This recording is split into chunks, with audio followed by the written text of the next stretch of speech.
Machanupa dengue nabadagi फिवम सोक्सिलक्पदगी मचानुपागी मथ्वाई कन्नबा रिम्स हॉस्पिटल हाइजब लाखिबा ममा अमा इचा आसी कदायदा पुखतकनी हाइरमलगा युमदा अमुक हनख्रे हिरम खुदिंगमक्ता वारिबदी मियाम खक्तनी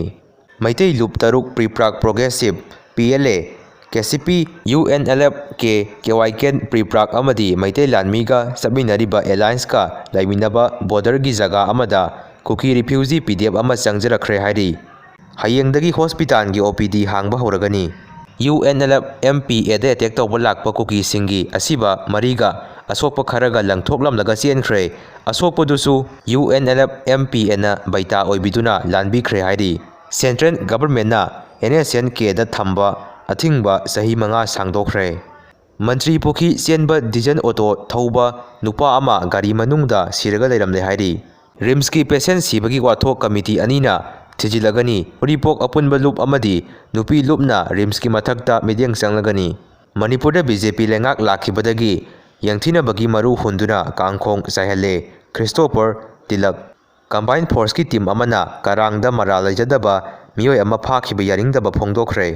रिम्स की डायरेक्टर अमदी स्टाफ सिंगी खोंजंग हंदोखरे हयेंदगी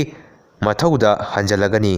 ngarangdagi chanaba hawraba JST 2.0 asi India की मिडल क्लास फैमिली लौमी सिंह अमदी मिसमदा अचौबा खुदोंचादबा अमा पिरगनी हाइना MP सना जावबना फोंदोखरे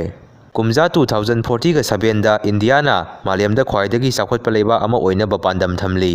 एरोप्लेन की चका सेंट्रल कंपार्टमेंट दा तोंगदुना अफगानिस्तान नुपा मचा अमा दिल्ली यौरखरे DC थौबान हना कामई IAS ना GR लौदुना हयेंदगी हौगदौरिबा फर्स्ट डिस्ट्रिक्ट ओलंपिक गेम्स 2025 की मतंगदा खन्ना नैनख्रे तोंगान तोंगानबा मफमदा मियोय अनि suicide तौदुना सिख्रे ngarang maitai yamna taba mafamda ayuki pung 5:40 da Mandalay region gi Payin Olowinda 4.9 magnitude earthquake tokre adubu maitai singidi aso apan yaudre hairi